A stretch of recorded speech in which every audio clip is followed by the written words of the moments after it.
الاهلي بيفكر في تمديد اسعاره يوسف ايمن مدافع الفريق بسبب مشاركه الفريق في كاس العالم للانديه.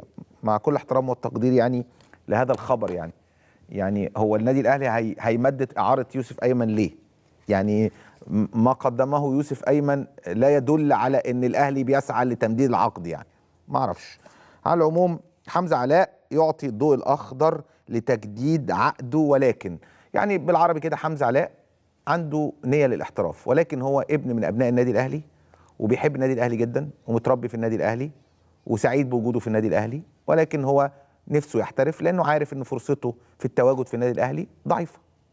يعني هو الحارس الثالث او الرابع او الثالث. الحارس الاول الشناوي وهيجددوا له خلاص، ومصطفى شوبير حارس المستقبل بالنسبه للنادي الاهلي ومنتخب مصر، ويمكن كمان مصطفى شوبير مرشح بقوه انه هيكون حارس مرمى مصر في مباراتي الراس الاخضر، وقد يكون محمد عواد